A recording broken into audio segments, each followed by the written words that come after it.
Olá, bem-vindo ao canal Temas Atuais. Hoje eu quero citar um texto do Evangelho de João, capítulo 5 e verso 24. Ele é um texto muito conhecido, que diz assim: Jesus falou: quem ouve a minha palavra, crê naquele que me enviou, tem a vida eterna, não entra em condenação, mas já passou da morte para a vida. Esse é o texto. Ele não está sozinho, porque tem muitos textos que fazem parte desse mesmo assunto. Por exemplo, no mesmo Evangelho de João, capítulo 10, verso 27, Jesus fala um pouco diferente, mas tem tudo a ver com o mesmo contexto. Ele disse que as minhas ovelhas ouvem a minha voz, eu as conheço, dou-lhes a vida eterna e nunca hão de perecer. Nós temos aqui o retrato perfeito de uma pessoa salva. De uma pessoa salva de quê? De uma pessoa salva do pecado, da condenação eterna. Porque para ter comunhão com Jesus, com Deus, é necessário que a pessoa esteja sem pecado. Então ele garante no 5,39 que quando a pessoa ouve a palavra dele, crê que ele foi enviado por Deus, Jesus disse que essa pessoa, ele ganha a vida eterna. Ele não entra mais em condenação, mas já passou da morte para a vida. Houve uma transformação na vida desse indivíduo. Ele passou do estado de condenação, ou passou do estado de morte eterna, para vida eterna, como o próprio texto assim o declara.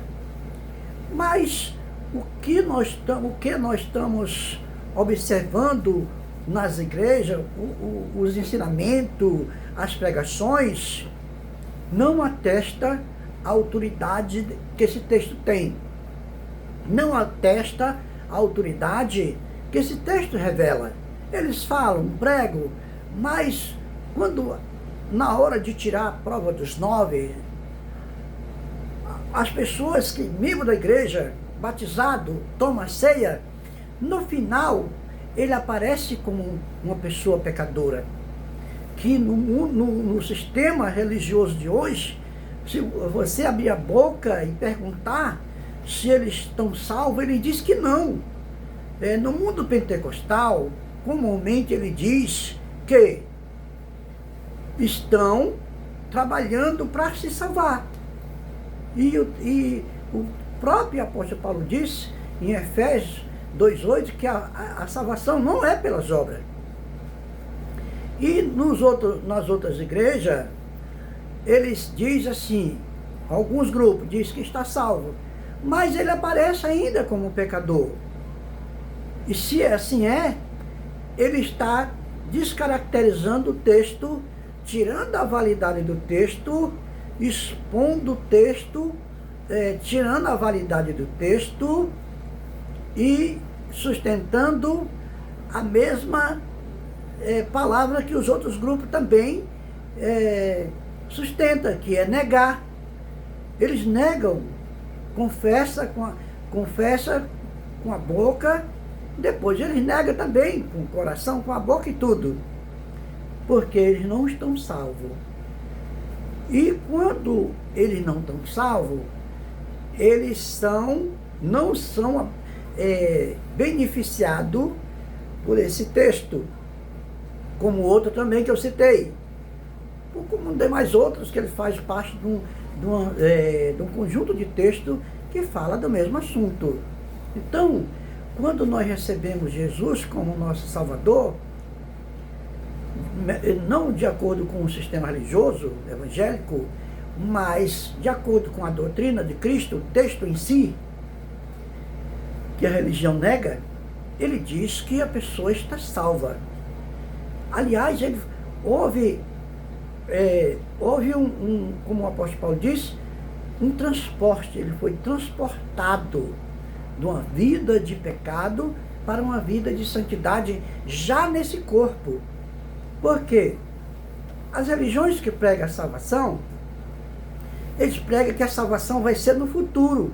Por isso que eles dizem que eles estão trabalhando para isso. E isso não cabe no texto bíblico, no Evangelho. A salvação, ela é um presente de Deus. Já é presente. Por isso que é chamado um favor imerecido. É pela misericórdia. Por quê? Não é pelo mérito do homem. Não é pelo mérito da religião. Isso não tem, esse texto, como a Bíblia, não tem nada a ver com religião. Ela tem a ver com pessoas.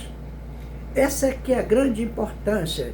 Porque a igreja falada nos textos bíblicos, ela não é o modelo de igreja, ela não era o modelo de igreja que nós temos hoje. E cada um tem o seu. Não era isso, não.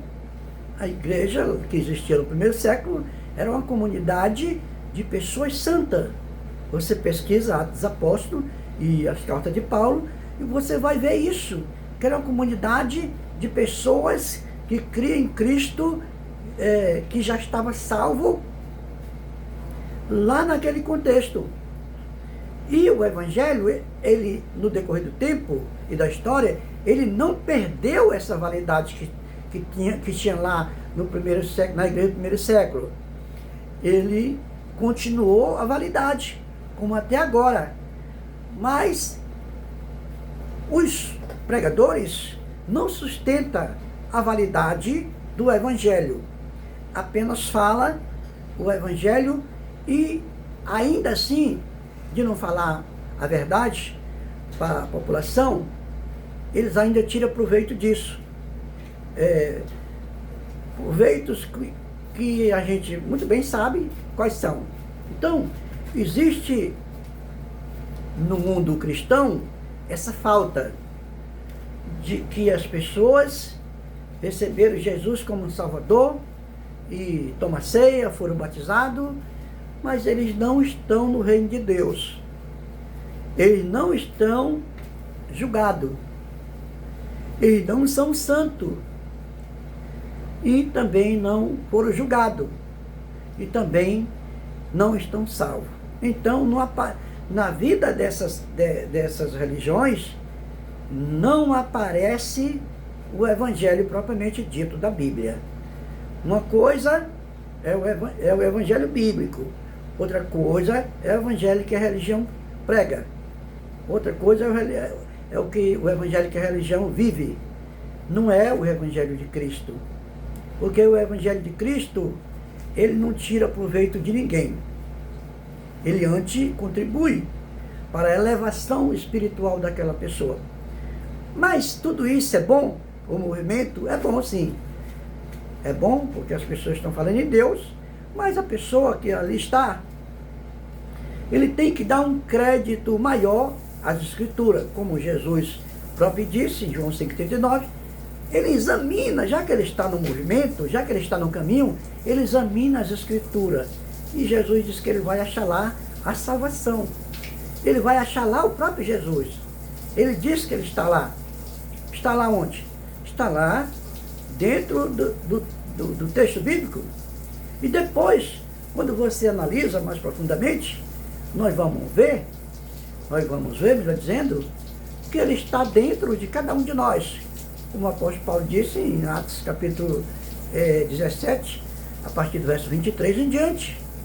Ele já está dentro. E o próprio Jesus disse em Lucas 17:20, que o reino de Deus não está fora. Ele está dentro de cada um de nós. Ele já falou naquele tempo, 2000 anos atrás, e o texto não perdeu a validade. Ele continua a existir. A sua validade continua.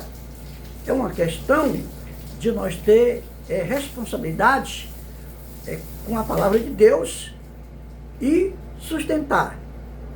Porque Jesus disse, em Mateus 10:32, que aquele que confessa Jesus, ele também confessa ele diante de Deus, que está no céu. Mas como ele nega também, ele também vai negar. Então aparece todos esses grupos aí negando o Cristo, negando o Evangelho, propriamente dito, como ele é, e apenas afirmando conceito religioso, por assim dizer. Mas é importante que nós tenhamos responsabilidade com a palavra e que queremos ser salvos, que já estamos salvos, e nós falamos a um Deus que não está longe, como o apóstolo Paulo diz. Nós já falamos um Deus que está dentro de cada um de nós. Só você estudar, porque o cristão de hoje, ele não estuda a Bíblia. Ah, mas eu leio a minha Bíblia. Não é para ler, é para estudar. Porque quando nós vamos estudar, nós vamos tirar a prova dos 9, nós vamos comparar texto com texto, vamos observar melhor. Mas as pessoas não querem ter tempo, eles querem achar pronto. Quando é assim, eles viram presa fácil, porque eles são engolidos por qualquer doutrina, por qualquer variedade de doutrina. E é isso que acontece com o nosso povo.